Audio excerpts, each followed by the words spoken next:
Il y a deux types de troubles, le trouble du langage oral et les troubles du langage écrit. Dans les troubles du langage oral, les parents doivent s'inquiéter quand les enfants ne babillent pas, ont un vocabulaire limité pour leur âge, ils ne font pas des phrases complètes et il y a aussi des difficultés de compréhension. Souvent, les enfants bégayent aussi dans la tendre enfance quand ils sont petits. Et ce qui se passe, c'est qu'à l'école, quand ils partent à l'école avec ces troubles, ils ont beaucoup de difficultés dans la classe à assimiler les concepts et à les comprendre. Ce qui mène dans la vie, quand ils partent à l'école primaire, ils ont des échecs scolaires parce qu'ils ne peuvent pas assimiler l'oral et l'écrit et ont des difficultés à la lecture. Il y a le retard dans l'acquisition du langage. Les enfants ne font pas de mots, leur vocabulaire est limité. Ils communiquent plus par les gestes et les signes, mais pas par le langage oral. Ils ont des difficultés de compréhension. Ils ont des difficultés à assimiler les concepts à l'école. Et là, à partir de cela, quand ils partent à l'école primaire, ils ont des difficultés à accéder à la lecture et à l'écriture qui peuvent causer un échec scolaire. Il y a aussi des difficultés de prononciation. Quand l'enfant grandit, il n'arrive pas à acquérir tous les sons pareils comme les autres enfants, ce qui fait que sa parole n'est pas claire, on ne le comprend pas bien. Par exemple, un enfant de 3 ans et demi, il aurait dû acquérir le son que, par exemple, si je lui dis coco, donc certains enfants vont dire toto, qui veut dire que dans tous les autres mots, il va mal prononcer les sons. Les adultes viennent souvent pour les troubles de la voix.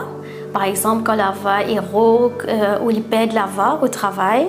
Et il y a aussi les adultes qui viennent suite à une lésion cérébrale. Par exemple, suite à un AVC et la partie du cerveau est affectée. Donc l'adulte a des difficultés à communiquer bien avec son entourage et a des difficultés de compréhension aussi.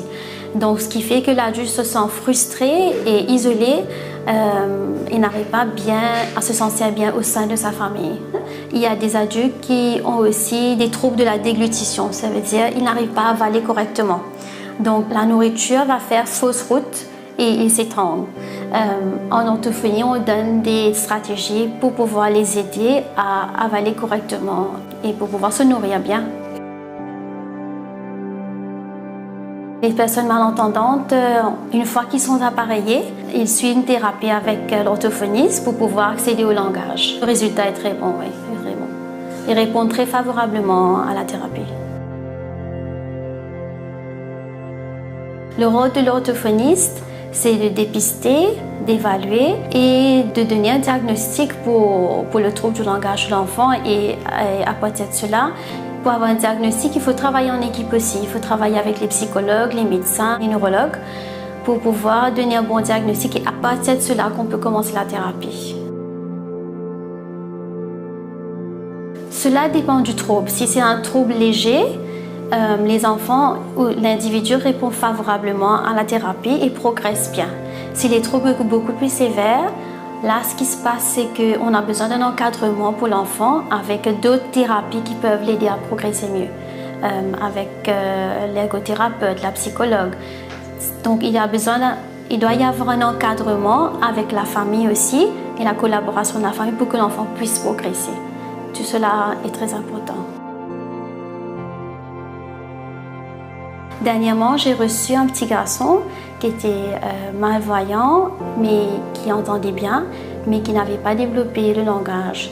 Et quand j'ai commencé à travailler avec lui, ce que j'ai bien aimé, c'est que quand on a travaillé dès la première séance, il a commencé à dire des mots, en fait. Il a commencé à dire des sons quand on a commencé à travailler. Ça, c'était dès la première et la deuxième séance. C'est comme s'il y avait un courant qui passait.